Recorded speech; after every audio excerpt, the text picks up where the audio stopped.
이렇게 많이 나와 주셔서 고맙습니다. 네, 이교구 이 지역이어서 22분이 오셨습니다. 네, 고맙습니다. 감사합니다. 자, 서로 한번 축복하시죠. 감사합니다. 고맙습니다. 사랑합니다. 행복합니다.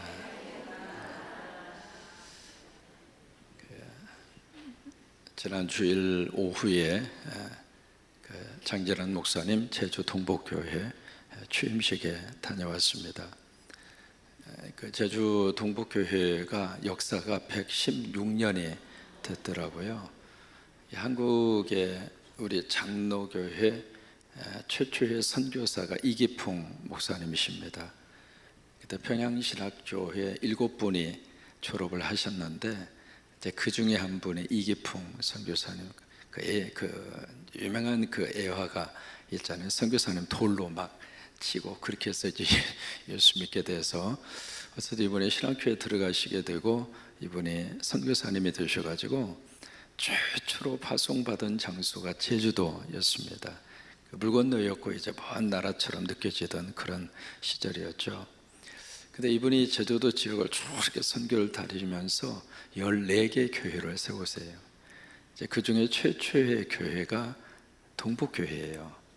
물론 이제 여러 가지 사연이 있습니다만은, 그러니까 역사가 이제 오래된 그런 교회고, 또 하나 그 교회 안에 부설 중앙 유치원이 있는데 유치원이 100년 됐더라고요. 그러니까 굉장히 역사가 유서 깊은 그런 교회 목회자로 하나님께서 그를 세우셔서 주님의 사역을 감당하도록 인도해 주셔서 너무 감사했고, 또 성광교회 출신 우리 부교육자들이 이렇게 각 교회에 들어가서 중진급으로 하나님이 들어 쓰셔서 너무 감사하고, 앞으로도 이제 그렇게 계속 될 수 있게 되기를 축복합니다. 떠나는 날부터 참 기도 많이 했거든요. 군산공항에서 비행기가 12시 45분에 출발하는데 이게 30분 전에 도착해서 뭐 해야 되고 보안대를 통과해야 되고 아무리 계산을 해도 이게 시간 맞추기가 어려운 거예요. 11시 예배 몇 시에 끝나야 그렇게 할 수 있겠나 싶어서 전날 예행 연습까지 다 했습니다. 선발대 보내고 그 다음에 나머지는 여기서 끝나자마자 한번 해보자 해서 예행 연습을 해보니까 교회에서 공항까지 18분 걸리더라고요. 아주 빨리 가가지고 그렇게 해서 이제 예행 연습까지 하고 5분 전 5분 일찍 시작하고 5분 일찍 끝내고 막 그러면서 막 복잡하게 그렇게 준비를 다 했는데 2부 예배 마치고 나서 문자가 왔어요. 비행기가 1시간 뒤로 미뤄졌다고. 그거 보면서 할렐루야 그랬어요. 야, 이제 설교 편하게 할 수 있겠구나. 아니, 앞에서 설교하면서 막 쫓기는 듯이 하면 여러분도 얼마나 마음이 불안하시겠어요. 그래서 이제 특별히 기도하시는 초복, 중복, 말복 다음에 용복 장로님이 계시잖아요. 장로님한테 기도 이번에는 좀 짧게 좀 해달라고 그랬더니 참 장로님 지혜롭게 기도도 이렇게 짧게 해주시고, 그래서 이제 얼마나 불안하게 그렇게 하겠어요. 그런데 세상에 1시간 뒤로 쫙 미뤄져서 여유만만하게 쫙 너무 야다 에호바 하면서 그냥 참 너무너무 감사하더라고요. 그래서 1시 45분으로 이렇게 미뤄져 가지고 편하게 갈 수 있어서 할렐루야를 했고, 도착했는데 교회에서 이제 안수 집사님 3분이 이렇게 교회까지 안내하기 위해서 오셨더라고요. 딱 오셨는데 프랑카드를 들고 온 거예요. 큰 프랑카드 말고 종이로 썼는데 군산 성광교회라고. 세상에, 아니 취임식 이렇게 축하하고 설교자로 왔다고 프랑카드 드는 교회는 내 그 교회 처음 봤어요. 그냥 얼마나, 그것도 이제 얼마나 감사한지. 근데 차 안에 딱 탔는데 이름도 잊어버리지 않아요. 오정희 안수집사라고. 앉자마자 입이 휴지를 나눠. 그래서 제주도 사람들은 참 말이 많은가 보다 그랬는데, 그 말 자체가 더 들으면서 다시 한번 할렐루야 그랬어요. 뭐냐면 앉자마자 우리 교회 목사님 하나님 보내주셨는데 이렇게 행복하다고, 남의 교회지만 좀 행복하다고 하면 아멘 좀 해주세요. 새로운 목사님 오셨는데 저희가 이 신앙생활 이렇게 행복하다고, 그러면서 그 교회 역사상 처음으로 월삭 새벽 기도를 했대. 세상에 어떻게 월삭 새벽 기도를 처음으로 하냐고. 근데 그 안수 집사님 말씀이 그래요. 우리 교회 제 기억, 그분 기억으로 우리 교회에 월삭 새벽 기도를 처음으로 했는데 주일 예배처럼 교인들이 왔다고. 그래서 속으로 그랬어요. 아, 배운 대로 하는구나. 막 흥분을 하면서 목사님 새로 오셔서 나 같은 교인도 새로 들어오고 막 교회가 활기가 차고, 근데 그 안수 집사님 얼굴이 뻘기요. 사람이 흥분하고 사람이 좋으면 얼굴이 빨개지잖아요. 그래서 그랬어요. 야, 할렐루야, 이 교회 되겠구나. 여러분, 교인들이 자기 목사 자랑하면 그 교회 부흥될까요? 부흥되지 않을까요? 부흥됩니다. 그렇잖아요. 자녀가 부모를 자랑하잖아요. 그러면 그 가족이 행복해요? 아니면 행복하지 않아요? 그 가정 잘 돼요? 안 돼요? 잘 되게 돼요. 똑같은 원리거든요. 그러니까 내 새로 오신 목사님을 막 그렇게 자랑하고, 교인들이 자기 교회를 자랑하고 자기 교인들을 자랑하면 그 교회는 하나님이 들어 쓰십니다. 그러니까 안수 집사가 처음 오는 분들이 있잖아요. 처음 만난 분들 있잖아요. 우리나 우리 장로님들이나. 근데 그 앞에서 그냥 새로 오신 목사님 너무 고맙다고, 보내주셔서 감사하다고, 신앙생활이 이렇게 행복할 줄을 모르겠다고. 그래 이제 장 목사님이 가셔서 강의 설교를, 가자마자 마태복음부터 강의 설교를 해요. 그러니까 교인들이 참 지금 말이죠, 영적으로 말씀을 사모하는 영혼들이 그렇게 많습니다. 여러분 보시기에는 막 여기서 웃기는 설교하고 시사적인 거 설교하고 막 그런 거 좋아할 것 같죠? 그래요, 좋아해요. 그러나 깊은 영적 그 속에는 말씀을 듣고 싶다 이거예요. 하나님 말씀을 듣고 싶다 이거예요. 그래서 장 목사님도 여기서 그것도 배운 대로 하는 거예요. 아, 저 참 목사 보니까 새벽기도 열심히 하더라. 저 참 목사 보니까 강의 설교하더라. 그런데 한국교회 안에 강의 설교로 강단을 지키는 목회자가 생각보다 많지 않아요. 그래서 이제 강의 설교를 하니까 거기는 장로님이 그래요. 그 장로님도 이제 말씀을 굉장히 사모하는 분인데 성이 강씨예요. 강장로님이에요. 근데 그분이 너무 말씀을 사모하는데 성경을 읽다가 궁금한 거 많잖아요. 이게 한글로는 알겠는데 영적 의미를 몰라서 풀어지지 않는 그런 성경의 말씀.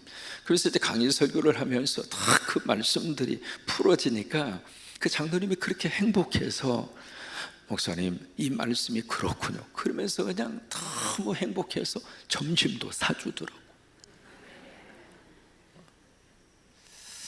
그래서 이제 이렇게 우리가 갔다고 우리 장로님들이랑 우리 8척까지 포함해서 8분이 갔거든요. 갔다고 이게요, 감귤 지금 굉장히 철이 아니잖아요. 하우스 감귤 6박스 줘가지고 오늘 새벽에 오신 분들은 2개씩 드릴게. 하여튼 새벽 기도는 일단 하고 봐야 돼. 뭐라도 생겨.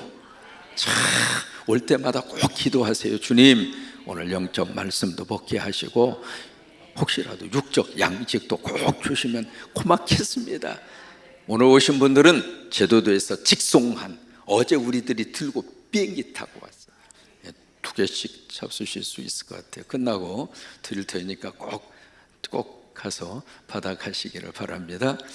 그래요, 우리 성광교회 출신의 부목사님들이 앞으로 기장에 큰 지도자가 되기를 바라고, 잘 되기를 바라고, 목회자인 꿈을 크게 가지고 여기서 배운 대로만 해서 가서 하면, 여기서 배운 대로 가서 하면 하나님이 그 교회 다시 다 세우셔서, 여러분 그 제주 동복교회가 제주도에서 가장 큰 교회였어요.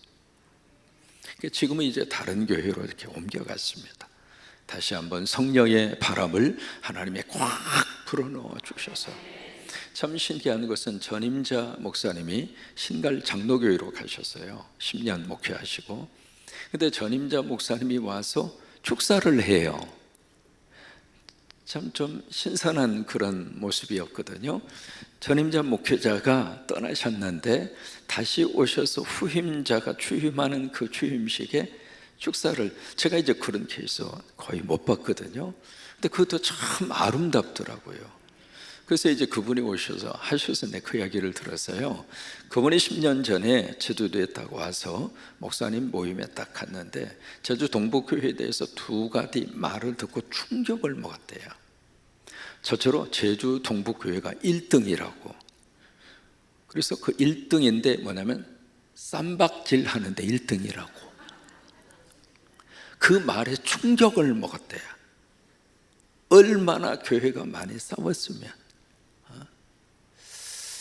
참. 그런데 이제 다시 한번 우리 목사님 가셔서 분위기도 하나가 되는 것 같고, 나갔던 교인들도 한 분, 두 분씩 이렇게 오시는 것 같고, 그래서 참 보기에도 좋았고 감사하고 그랬습니다. 하나님의 축복이 장재란 목사님 목회 위에, 제주 동북교회 위에, 그리고 우리 교회 출신의 부목사님들의 사이에 가는 모든 목회 현장 위에 주님의 거룩한 축복이 임하기를 바라면서 두 손 들고 아멘! 내리면서 아멘. 히브리서는 이 교회 공동체가 새롭게 세워지기 위해서 세 가지를 말씀을 하십니다. 첫째로 형제를 사랑해라. 두 번째로 성적인 문제를 통해서 가정을 잘 지켜라. 그게 이제 두 번째 권면입니다.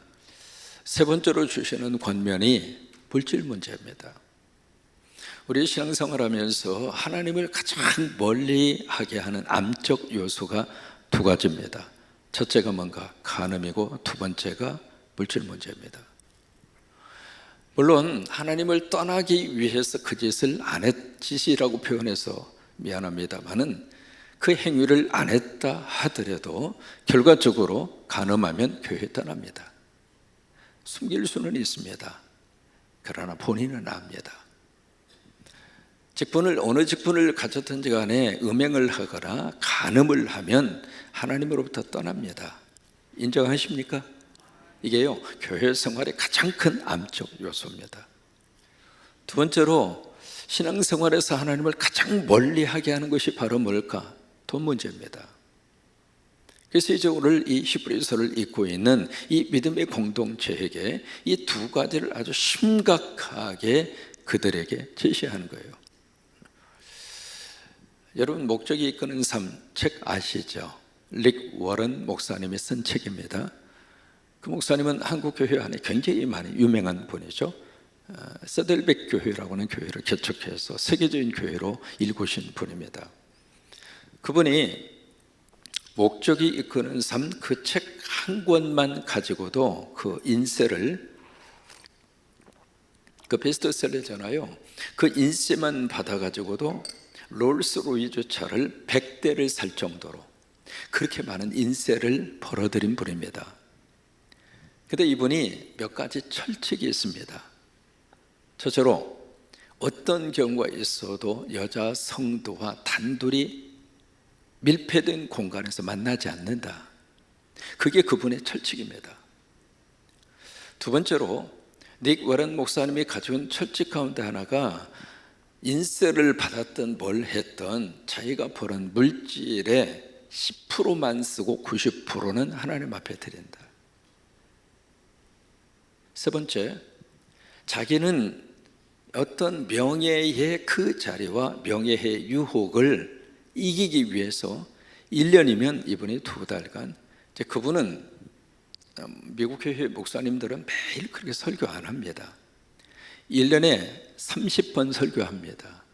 주일도 52주 다 안 하거든요. 30번 설교만 하시는데 또 하나 설교 준비하는 내가 이제 릭 워런 목사님 교회에 가서 담임 목사 만나기 전에 큰 하나의 도서관에 있어요. 그 도서관이 뭐냐고 그랬더니 목사님 설교를 이렇게 옆에서 도와주는 그 사역팀이 있어요. 그 팀이 약간 50명이 됩니다. 50명이 바로 도서관같이 생긴 거기서 막 자료를 모아서 목사님 설교 준비 잘 하시도록 자료를 제공하는 설교 준비 서포트하는 팀 50명이 그것을 하는 사역의 현장이었어요. 참 거기서 내 느낀 게 맞습니다. 세계적인 설교는 그냥 나오는 게 아니구나. 목사님의 영성도 탁월하지만은 그 영성과 더불어서 실력 있는 설교가 나오도록 교회가 그만큼 서포트를 하는 거예요. 그리고 교인들 가운데 평신도 가운데 목사님의 그 설교가 나올 수 있도록 딱 주제를 주면 그 주제에 맞는 모든 자료들을 모아서 목사님에게 제공합니다. 그럼 그 자료를 가지고 기도하면서 이 목사님이 설교 한 편이 꾸며지는 거예요. 네, 제가 이제 그 세델베 교회 가서 바로 이런 시스템으로 돌아가는구나. 여러분, 한국 교회는 모든 목사는 설교는 누가 해야 하는가? 저 혼자 준비해야 돼요. 우리 부교육자들이 있습니다만은 제가 부교육자들에게 설교 소호서 한 번도 요구한 적이 없어요. 여러분 목사님들이 물어보세요. 모든 설교를 혼자서 다 준비해야 돼요. 전부 다. 어제도 제가 도착해서 집에 이제 오늘 이 설교 준비를 어제 저녁에 마쳤거든요. 물론 이제 그 전에 좀 해놨습니다만은 여러분 그거 하고요.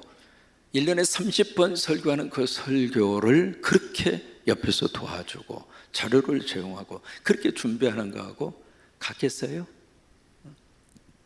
그래서 이분이 세계적인 그런 목사님으로 딱 올라섰는데, 그런데 이 릭 워런 목사님이 자기가 어디를 가든지 세계 어느 곳에 가든지 자기를 알아본다 이거예요.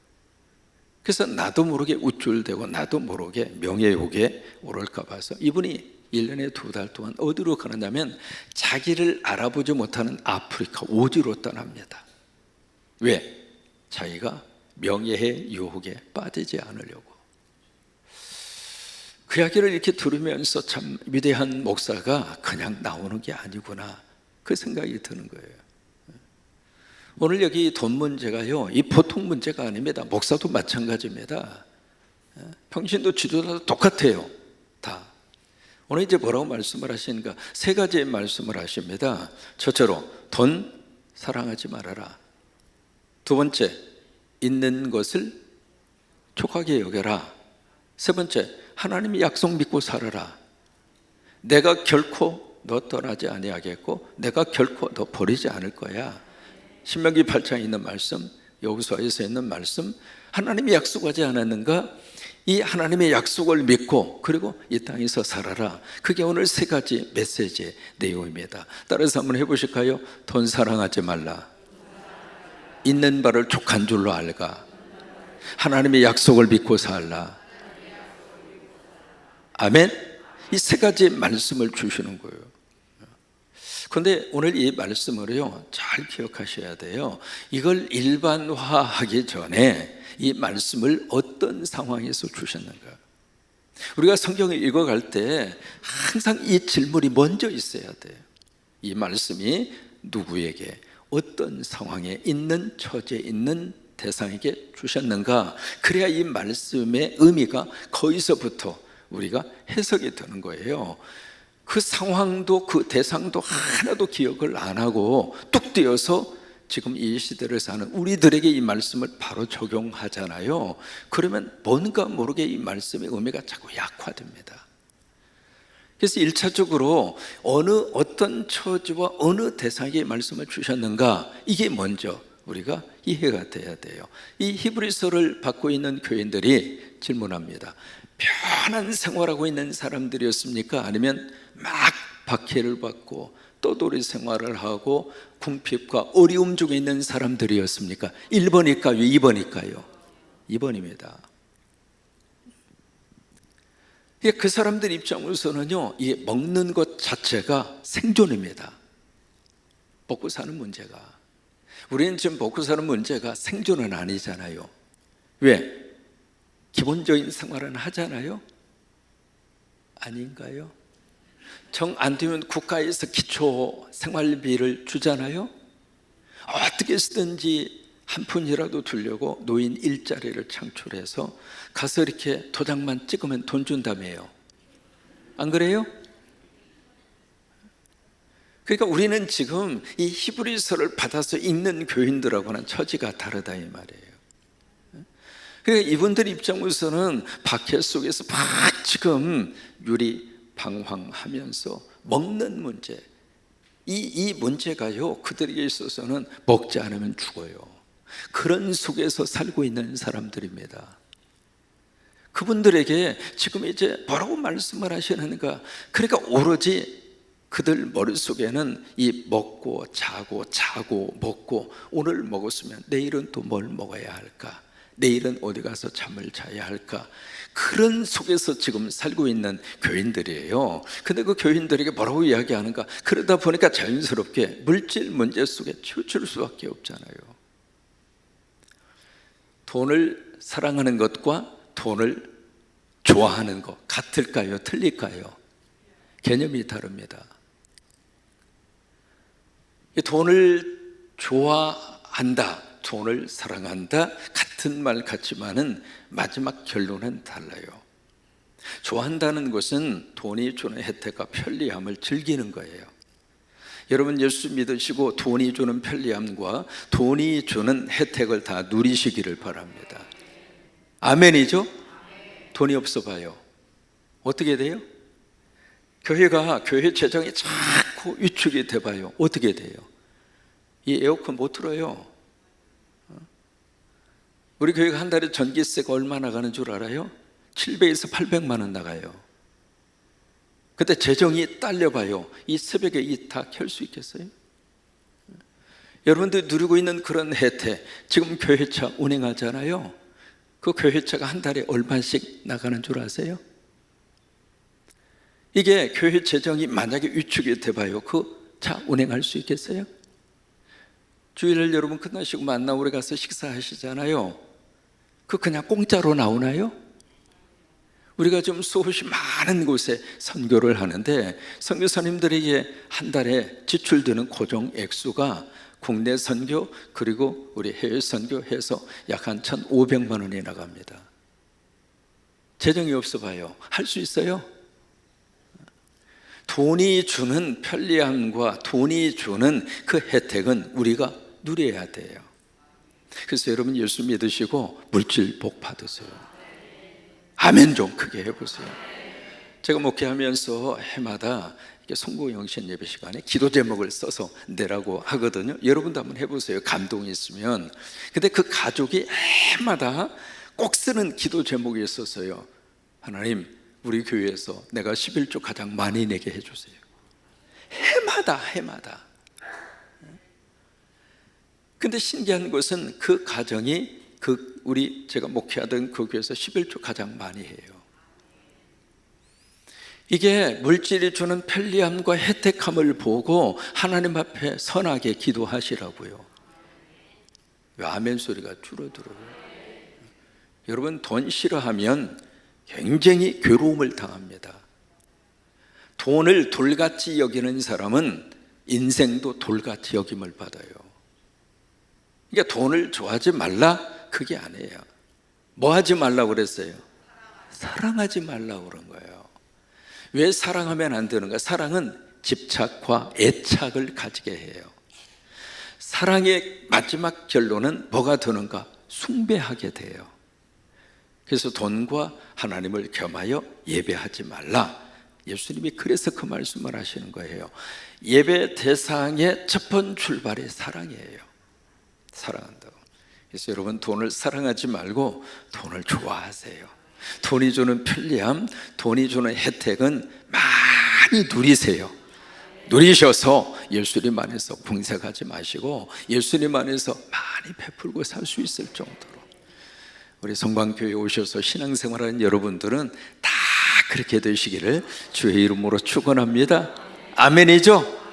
그래야 있는 바를 족하게 여겨요. 이 편지를 받는 이 성도들은 지금 오늘 먹었느냐? 그러면 오늘 먹은 것으로 감사해라. 내일 뭘 먹을까? 내가 책임질게. 그 말씀이에요. 오늘 내가 어디를 누구를 통해서라도 대접을 받고 이 허기를 면할 수 있었으면은 오늘 감사하자. 내일은 그래, 내일 내가 약속하지 않았는가? 결코 떠나지 않고 버리지 않겠다고. 내가 그렇게 해줄게. 내일은 또 먹을 수 있도록 내가 챙겨줄게. 그 말씀이에요. 그러니까 이 말씀을 받는 이 히브리 성도들은 이 말씀 앞에 아멘 한 거예요. 그렇구나. 오늘 먹었으면 내일 하나님이 또 먹여주시겠구나. 이게요, 절박한 그들의 기도의 제목이에요. 우리 입장으로 이 말씀을 적용을 한다면 지금까지 살아왔으면 앞으로도 하나님이 살 수 있도록 여러분 책임지세요. 아멘. 우리가 너무 욕심이 많아서 그래요. 너무 욕심이 많아서. 탐심은 우상숭배라고 그랬잖아요. 욕심이 너무 많으니까 이거 하나님 책임 못 져요. 왜? 하나님이 허락하시는 이 축복의 양보다 내가 원하고 바라는 이 볼륨과 이 양이 너무 커. 그거 다 채우다 보면 하나님도 거들라. 그렇잖아요. 우리가 바라는 욕심을 다 응답한다고 생각해 보세요. 하나님 그거 어떻게 다 뒷감당하시겠어요? 그래서 하나님이 안 하시는 거예요. 욕심을 좀 내려놓으시고, 그죠? 욕심을 조금 내려놓으시고 편하게 살아세요. 욕심 좀 내려놓으시고 여유 있게 사세요. 욕심 좀 내려놓으시고 기쁘게 사세요. 하나님이 책임져 주십니다. 그 은혜가 넘치기를 주의 이름으로 축원합니다.